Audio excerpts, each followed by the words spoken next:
For context, I'm a 21-year-old female, and he's 15. My little brother, Ryan, is a narcissistic menace.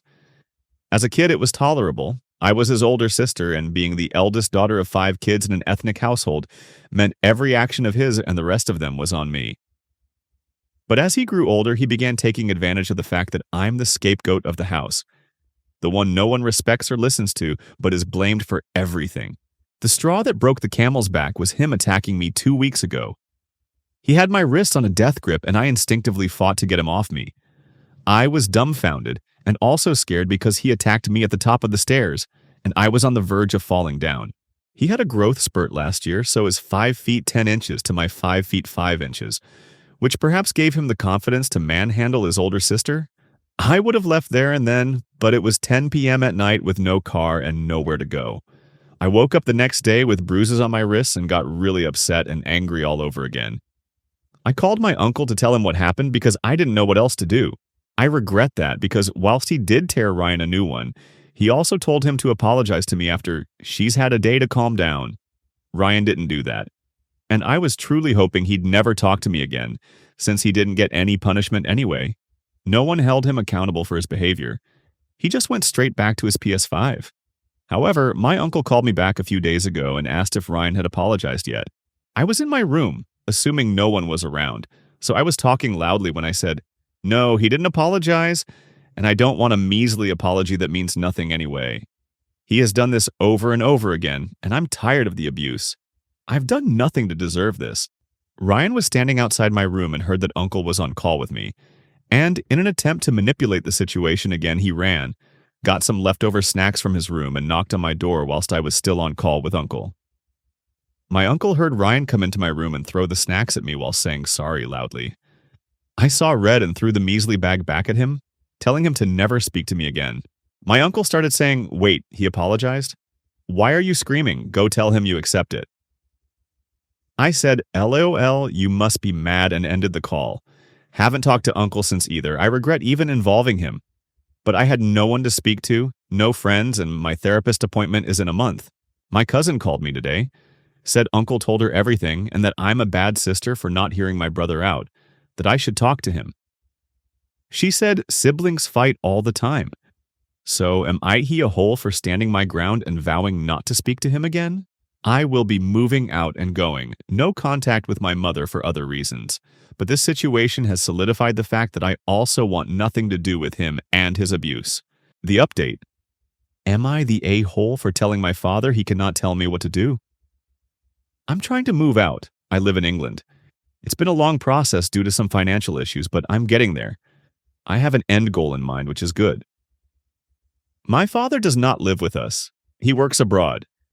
Him and my mother are not on good terms, but for some reason won't divorce, just separated. He also has another family, which may add context. I made the mistake of talking about me moving out within earshot of my mother a while ago. Ever since then, she's been trying to manipulate me, not realizing that the curtains have been lifted from my eyes. I see every word for what it is, a power play, an attempt to chain me to a toxic environment that uses me as a scapegoat. When her final card, telling me to stay because I'm useless and can't be independent and would be better off saving my money for a car instead of rent and bills, didn't work on me. She called my dad to talk some sense into me. The call from him was triggering, but I pushed through and said I don't want to live here. I hate that I'm either being taken advantage of or demeaned. He kept pushing, so in anger I said I hate her, that he cannot convince me to stay just to slave away for people who don't care about me. I said I would rather be in debt and pay my rent in money, instead of paying it with my mental health as I've done my entire life. He said, "Are you refusing to listen to your father?" I said, "Maybe you'd have a leg to stand on if you were here, but you're working abroad. Have another family that you don't even live with either, and are probably thinking about. You've got enough on your plate, so please don't bother with me now. My decision is set." He was furious and called my siblings in anger, ranting about me. They've not said anything, really. My mother then got wind of what I said and has been badgering me ever since to apologize to him. I admit I have been avoiding his calls because I was angry when I said everything.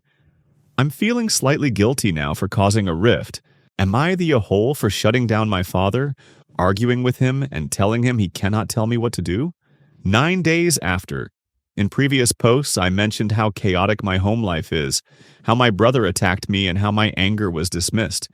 This links to today's events. I'm with a mother that hates her life and therefore projects all her negative emotions onto her children, mainly me. She has the classic victim mentality narcissistic mindset, spewing the same bullshit about how I am the cause of all her troubles. I am the reason for her behavior. Refuses to have a civil conversation without screaming at me. Has never apologized for anything. Has never ever hugged me or told me she loved me. That's not an exaggeration. Never. Being the eldest daughter, I was blamed for it all. Her behavior is always my fault according to her. I'm too emotionally drained to give specific context, but just know that the "why does my mother hate me?" questions began when I was just a 5-year-old little girl. In the past few years, I had accepted that no amount of begging, pleading, or bargaining would give me the loving mother I yearned for. So I decided to protect my emotions from being exploited. I stopped trying to reason with her. After the incident with my brother, I continued not speaking to anyone, going about my life outside, coming back here just to sleep. Without the financial independence to move out and no friends to stay with, I thought I had to endure this until I got my money up. But I'm at the end of my rope. Today, after not speaking to each other for weeks, she came and commanded me to fill out a long form for her. I said, "I'm not ready to act like nothing happened. I was assaulted and nearly thrown off a flight of stairs by your son, and you did nothing but watched, and then dismissed me when I broke down in rage. You have ignored me since. If you're going to talk to me, then let's start with what happened that night." She began ranting about how everything was my fault, how I'm selfish for expecting her to sort him out when he won't listen to her. I said, "You laughed at me in front of him and told me to stop the dramatics, in front of him." The ranting from her dragged on, and I just left to go to my room. She came up after me, cussing me out. This is where I lost it and began recording, so I have evidence. She yanked my phone and threw it back at me, then proceeded to continue raging at me. I made a mistake and said, "That's what you are," as a reply to one of her horrible insults to me. She began hitting me. I tried moving away, but she continued, at one point punching my face. Now she is shorter than me, and I'm quite obviously stronger. I could have fought back. But regardless of everything, in my heart, she's my mother. And I didn't want to touch her and give her ammunition to use against me. I managed to grab my suitcase and duffel bag, which became a shield against her attacks. I went upstairs, hyperventilating and needing to get out. As mentioned in my previous post, she has tried manipulating me to stay and not leave the house before. But something about today opened my mind. I'd rather be living in shelters than be here. I packed a bag, but all the numbers I called wouldn't pick up. I've been in my room for the past 5 hours trying to hatch out a plan. I can't leave if there's a risk I'll be forced back because of circumstances. I know because of previous fights in this house that my mother will give me the silent treatment for weeks, so I have time to hash out a plan. I have no friends, no one to stay with, so on Monday morning I will take my bag and go to a woman's shelter. I will be out of here and survive no matter what. I will be blocking her number and picking myself back up. Despite being 21, I'm at a low in life. I've been sheltered from friends and community. I have no one. But I will make it. I live in England. I'm grateful that I have the opportunity to escape. I have all my documents and passport packed. She also has no access to my bank account, and I have a few $100 to get me by right now until I get a job. She isn't usually violent, only with me. I've decided I don't want to go to the police now. My priority is moving out and being anywhere but here. I know my extended family will call me. I will not pick up. My little sister will know I'm safe, but that's it. I'm here right now typing this because I have no one to help me. I'm gathering strength with each letter I type. I will make a life for myself, one of my doing, one that overcomes the trauma she has inflicted on me my whole life. I will succeed despite it all. I'm hoping that things go well, and I'm able to come back here and let you know that I've taken the step, that I'm doing it. I will find a job. I will work hard. I will decide how my future looks. I'm done being the chained elephant who doesn't know her own strength. I will be free. I only wish I didn't have to be all alone doing this. Update. Next day, I live in England. I am quite literally shitting bricks. I know I'm a 21-year-old woman, but I've been completely conditioned to believe that I cannot achieve anything on my own. My so-called mother ingrained in me that I'd never succeed without her guidance. This is the first time I'm taking such a drastic step that no one ever expected me to do. I won't mull over how I've let them think so low of me with my inaction. I can't victim blame myself. I feel so panicky, OMG. Monday morning, I'm out. Bag is packed, essentials ready, important documents and passport all secured. I don't know where I'll end up tomorrow night. I have no idea what the future entails. I have no means to support myself currently, but my priority is escaping this hell. I'm posting here to hold myself accountable and ensure that my resolve doesn't waver so that I actually leave and don't doubt myself. I have to believe that anything is better than subjecting myself to more of this abuse. I feel like a clueless child, inexperienced and uninformed about the world. I have no one, no friends. But I'm doing this anyway. Please, please, please give me some moral support. I really need it. You guys don't understand how much your advice helps. Letting me know that I can do this is giving the confidence I've always needed to take the step. I'm hoping to update you in a few days about how it's going. I hope I survive and thrive. I hope she doesn't end up being right. Thank you so much. I'm still looking for jobs so I can get a steady income and start saving. My life begins tomorrow. Left at 9 a.m. carrying only a backpack and a dream. I've been seen by the Youth Hub charity that I mentioned in the comments. The lady who spoke to me 2 months ago opened the files of the risk assessment I took back then, and I had another round of updated assessments to see that I'm not at risk of hurting myself. I told them about what happened. They said that they've sent away my information to the housing association in my city and will hopefully find an all-female accommodation by tonight. I did reiterate that a mixed accommodation is fine for now because I need somewhere to sleep tonight as I'm definitely not going back that house. Guys, it's actually happening. This feels so surreal. I'll do a proper update once I'm situated and more settled. I've got a horrible headache. I'll make a full update about everything later on, but right now I just want to ask what other options I have in the West Midlands. Our councils are strapped for cash. Our charities are closing due to lack of funding.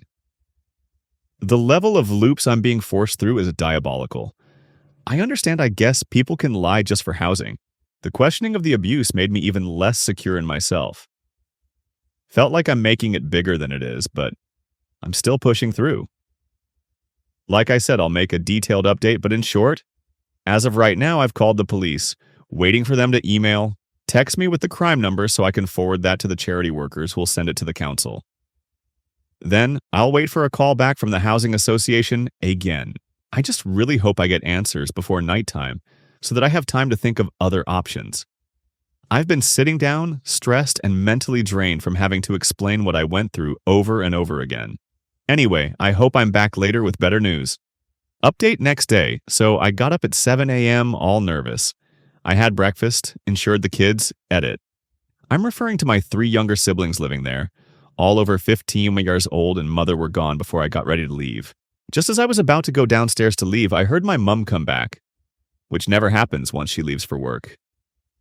She heard me moving about but didn't bother me, just went to the bathroom and left. Longest 10 minutes of my life, I really wanted out and right on the day I secretly made a solid decision. She was back to haunt me, LOL. Anyway, I didn't overthink it. I left just after she did and walked in the opposite direction to the bus stop. I got to the youth hub at 9 a.m., told them of my emergency, and that I needed somewhere to sleep tonight as I had nowhere to go. Things seemed to be going well. In the other post, I added edits as things were happening in real time, so feel free to read that, but I hit a snag when the housing association called me and said that they can't help with just my words. I could be lying, thus needing evidence. They asked if I had filed a report with the police yet, or if I had medical records from the days of the attack. I said no and no. The lady speaking to me seemed like she just wanted to end the call there, but with enough prodding, she did tell me that if I filed a report and gave them a crime number, I could then be housed somewhere tonight. I called the police, which was a whole other grueling experience. The first woman who picked up was so sweet. She was patient and told me to take my time once I mentioned I was reporting abuse. However, they referred the call to another man from the domestic violence department with the cops. And that call was so emotionally draining. It was a video call, and his whole demeanor read like he was annoyed at me and that this wasn't a big deal. I reiterated to him this is the first time reporting my family, so I'd need a little patience. He kept telling me to stop adding unnecessary details and cut to the point with the events. Verbatim. I was so stressed recalling what occurred, and his bluntness wasn't helping. At one point, he let out a chuckle when I said I didn't want to press charges. I just needed the report on file so that I won't be reported missing. So that I can be housed away from that unsafe place. Then his demeanor turned into, oh, so that's why she's doing this. And he proceeded to talk to me like I'm a moron and say, you can give them the crime number, but the council won't get any details if they ask. So don't think any data protection laws will be breached to solve your housing problem. I was thinking, duh, I know that. Anyway, I'm just ranting about him because he actually gave me a migraine. The crime number did end up being enough. And once sent back to the council, I got a call after another 2 hours telling me that I've been referred to an all-female shared accommodation with housing support. That accommodation ended up calling me just 30 minutes later, telling me to come over now. I assumed they just wanted to talk to me, so I said I have a big bag and I'm tired. Is it possible to talk over the phone? The lady said, oh no, I'm telling you to come, because there's a room that was just vacated this morning. Come see if you want to stay. There was, of course, no question about it. I went on my way, taking another 30-minute bus ride. Anyway, got there looking disheveled and crazed. I was so exhausted. I got a brief tour. Can't recall anything. She talked to me, and I filled out some forms and signed some papers. So I'm officially here for the foreseeable future, only paying a small weekly service fee until I get a well-paying job, after which they won't help me and I'll pay the full rent. I'm so tired. I haven't eaten since this morning. I've been having some snacks, but that's all. I plan on getting cleaning supplies, cleaning the room up tomorrow. They didn't get a chance to clean it before I came, and being grateful despite the fact that some things that aren't great here. I'll go into more detail on that in another post because this is getting too long. Sorry for rambling, I hope you're still reading. I talked to my little sister, and she said my mother has no idea still. Like I said before, drama with my mother means she'll ignore me for weeks after. So the fact that this one is newly fresh, literally occurred only 2 days ago, means she hasn't seeked me out at all. I have blocked her and brother's numbers. They will not be able to contact me, and they don't know where I am. I also specified to the police that I'm not missing. I'm safe, and any missing reports are false. I told them to call me if they get such a report and need to confirm my safety. Okay, finally, let's talk about how I feel. I cannot believe myself. I have a bed to sleep in, a wardrobe to put clothes in, somewhere to be that, and it only happened because I took that step. I'm out of that toxic house and they don't even know it. I didn't know I was this strong. Now that I've taken this step, I know I won't go back. That niggling doubt is fading. I'm so proud of me. I've got a lot more to say about the room and the accommodation overall, but for now I want to bask in this achievement. It was a long 10 hours of constant worrying that I'd have to sleep in an unsafe environment tonight. Yet I didn't run back to that house when the fear hit. I stuck it out. I said I'd sleep outside if I had to, or not sleep at all.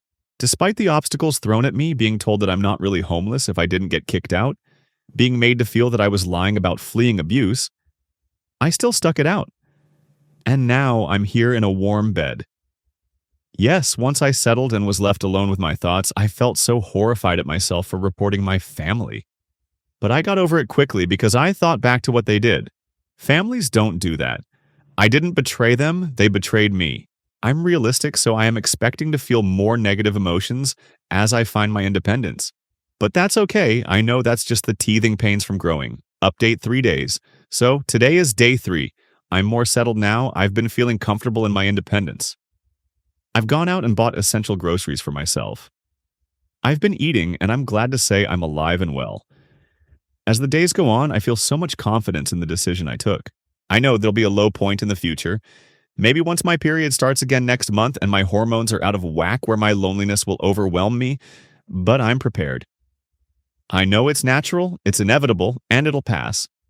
I've also got therapy scheduled for Wednesday, 5th of February. I'm glad it's happening. I've simultaneously left the abusive environment and starting my healing journey. Yay! In regards to drama at the house I left, My little sister called me to tell me that my mother doesn't even know I'm gone yet. I mentioned in my previous post that when my mom would fight with me and say the most horrible stuff, or in this case hit me, she would ignore me for weeks. This is still the case. She's still ignoring me, so she hasn't checked my room. She hasn't seen me either. Obviously, LOL, I'm long gone. So she has assumed that I've barricaded myself inside my room and that I only come out when she's at work. With that context in mind, my sister told me the funniest things that have happened since I left. 2 days ago in the car when my mom was dropping my siblings off to school, she started shouting at my sister. Nothing new there. But my sister almost burst out laughing when my mother began ranting crazily about, "That sister of yours that hasn't even left her room in days and has stunk up the place, is that who you want to be like?" Then, yesterday morning, apparently she was angry at another sibling and went upstairs to shout at them for not being ready to go to school. She was passing my room and decided to knock aggressively whilst shouting through the door. She was yelling about how this is her house. I have no right to. Her words, "Shout and abuse your own mother, then lock yourself in your room and avoid all responsibility." You will come out. If I am back and you're not out, then watch what happens. Mind you, she's saying all this with the door closed. It's 7 a.m., I'm not there. I'm 10 miles away, sleeping in another bed. Who was she screaming at? When my sister was telling me this, I was genuinely dying of laughter. I couldn't believe the level of ridiculousness. Like, what do you mean you're screaming at someone through the door, not knowing if they're there or not, yet wasting your breath anyway? She didn't even take a peek to ensure I had heard her. As funny as it was, it also made me realize the craziness I lived in my whole life. My mother felt so comfortable in abusing me because she genuinely believed there was no limit for me. All my other siblings, she holds back because she doesn't know how far she can go before they're irreversibly pushed away. With me, she exploited my sensitivity and clear desperation for a loving mother. She felt so comfortable saying whatever, doing whatever, thinking I'd never go anywhere despite it. The day after her attacking me, she was quiet, telling my sister to bring me food. She knew she was wrong, at least at first. The day after that, I left in the morning, as you all know. Since then, I haven't been back as I have everything I need for now, so she hasn't seen me. Yet she assumes I'm still there. And because she assumes I'm still there, she is relieved that the small doubt she had about me actually leaving, which came from me telling her I would, after taking my suitcase upstairs on the day of the attack, was gone. And so because her belief that I'll never leave is reinforced again, she now feels comfortable twisting everything to make it seem like I was the one who attacked her, even shouting at me for it through a closed door that I am not behind. Lol. It's hilarious. This is what I'd have to endure if I stayed. I have never, ever felt more secure in my decision than now. I was right. Anything else would have been better for me than subjecting myself to more of her bullshit. Anyway, that's enough on the update front. I'm sure I'll have another story to tell when she finds out that I actually did leave. I wish I could be a fly on the wall to see that reaction. I've already blocked her because I do not want her contacting me at all. And that's bringing me much needed peace right now. It's been 4 hours since I posted here. After reading some comments and thinking to myself, I've decided to unblock her just to ensure any messages that come through can be used as evidence if needed. Muting it though, just to preserve my peace like I mentioned. Update, things are a little disorderly in my head, but I'll try to go chronologically. So that day my mother was screaming through the closed door. I mentioned she said she'd be checking back to see if I was still in the room. Of course, I hadn't even been in the house for 3 days before that, but she hadn't realized.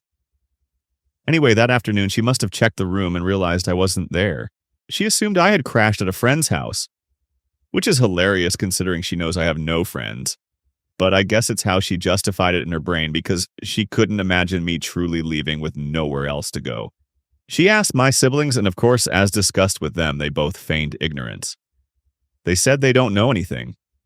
A day after that, 8 days ago, my aunt called me twice in the afternoon.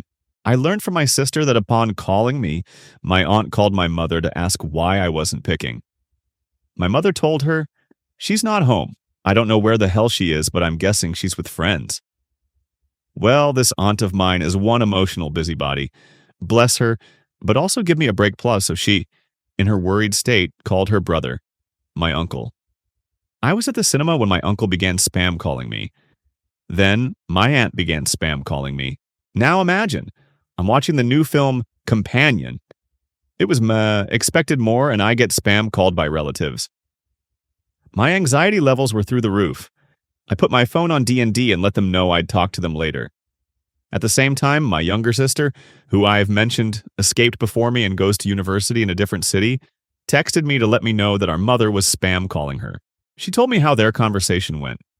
My sister feigned ignorance too, saying she hadn't heard from me. My mother went on a rant, venting about me and my audacity to leave without saying anything. Mother told my sister, "Tell her that she is not allowed back. Tell her she can stay wherever she is." Sis said she could barely hold in her laughter. Mind you, this whole time I've unblocked my mother, so if she was really curious, she could have called. However, she made no attempts to contact me, which I'm glad for. But it's really annoying how she's sending people after me with her "woe is me, my rebellious daughter is nowhere to be seen." Crap. On that note, I should mention that said uncle called me back after I left the cinema that day.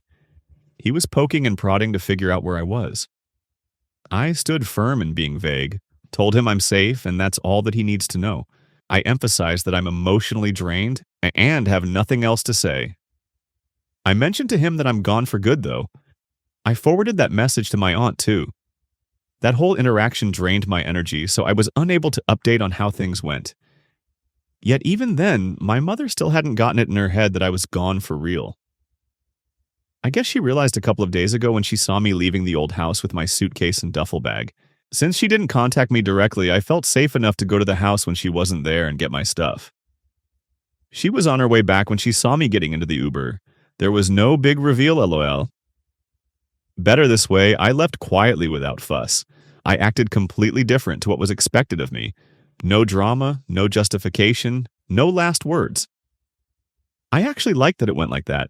I think it was very unsatisfactory for my mother, so another win there, lol. At least her pride will not let her contact me. That would have hurt me before, but it works in my favor now. I also had my first therapy session on Wednesday, 5th Feb. Went well, still feel weird about opening up. I feel so self-aware about who I am, so it'll be interesting to see if I learn more about myself. Unfortunately, with this being a free service, I only have up to 8 sessions at 8 weeks. Then I'm left to my own devices. I was referred by my general practitioner to a National Health Service well-being practice, so I don't know where I'd go from there. I don't have the money to pay for therapy. After my therapy on Wednesday, I broke my damn molar, lol. I was eating, and it went crack. I had an ugly meltdown. It was the last thing I needed. Luckily, I was able to get an emergency appointment for the next morning to get it removed because it posed a danger, apparently. I didn't want to wait for severe nerve pain, so I opted for the extraction. That crap was so painful. I only received a local anesthetic, but I swear I felt the pain. I, of course, tried to be calm, but the sight of the blood being sucked away in those tube things made me feel faint. Haha. I could never work in the medical field. Anyway, it's been 2 days since I've had it removed. I'm still swollen, still in pain. Haven't eaten much, have an extreme fear of getting dry socket. Reading online about it hasn't eased my anxiety, lol. I don't have much energy to make myself soft foods either, but I'll try make myself some oats tomorrow morning. Speaking of dry sockets, I'm not in throbbing pain right now. I'm fine. It's been around 55 hours since the extraction. How much longer am I at risk for? I haven't even spat vigorously or brushed my teeth properly. Yuck all that time. Been very gently rinsing with warm salt water, though. I hope I can go back to normal soon. It's very, very, very lonely, recovering from surgery all alone on the first few days of moving out. Another good thing is that I've got a food bank voucher. It's near where I live, and I was supposed to go there yesterday, but with my whole oral emergency, alas. However, I hope to go next week when I feel better. They'll give out essentials like rice, oats, sugar, and pasta. It would really help me out. Anyway, my apologies if this was not coherent. I tried haha. My head's destroying me. I need to take ibuprofen update. I'm looking for a job, but in the meantime, found a place where I can volunteer and meet new people. Network. Update 3 days later. Hey, call me Kenzie. I love that name. So today I had an appointment with a support worker from the charity that initially helped me when I fled. She was nice, expressing the ways she can support me. She'll be able to help me with budgeting, going with me to the grocery shop if needed, helping me brainstorm my next steps, etc. I have another appointment with her next week. After that meeting, I went straight to the food bank with my voucher. Because the person who referred me, an employment coach I see alongside my therapist, specified that I am also in need of cutlery, pots and pans and all that. The food bank had so much secondhand stuff ready for me. I was so geeked. There was a kettle, plates, measuring cup, pans and pots, spoons and forks, mugs, tea bags, sanitary items, even shampoo and conditioner.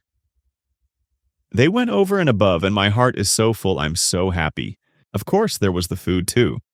Lots of beans and tuna and mackerel as well as chickpeas, rice pudding, custard, etc. Basically all the canned food you can think of. I haven't looked that through the bags thoroughly, but I'm also hoping there's rice and pasta too. It's okay if there's not. I can buy that myself. Also, my sister who lives in a different city is sending over a package of old pans and pots she doesn't use either, so I'll have more than enough to make all sorts of meals. I like lasagna, so I'll probably buy a glass tray for that too. I don't know if that's what it's called, LOL. Carrying all that back on a bus ride and walk by myself was extremely difficult, but some nice strangers helped me carry some stuff. Then, when I was near the accommodation, I called my housemate, the girl who was lovely to me the first day I came here, and she helped without question, even bringing a little shopping trolley she owns to carry the stuff. She's actually an angel. I felt comfortable asking for her help. I've reiterated to her that if she ever needs anything, I'm here for her too.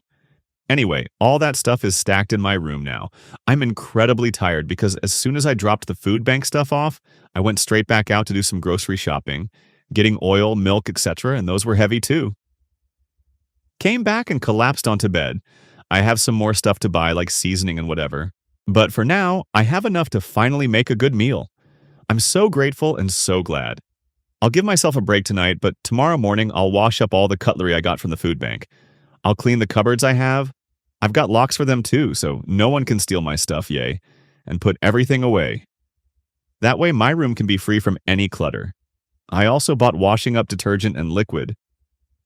So I'll do my laundry too. I will also sign myself up at the nearby dentist and general practitioner so I don't neglect my health. Hoping to do that tomorrow. Still haven't heard back from the volunteering gig, but I'll update with any news of that when I do. Hope to be back soon. Small update: woke up this morning and washed all the cutlery I received. Put everything away in the cupboard. And yes, there was rice and pasta there too. I have enough food to last me over a week truly. So many combinations. There's even a veggie curry in a can that I can heat up and eat with the rice. I'm so happy. Mini update 4 days later. I have reconnected with a friend who was able to help me when I needed some medical attention.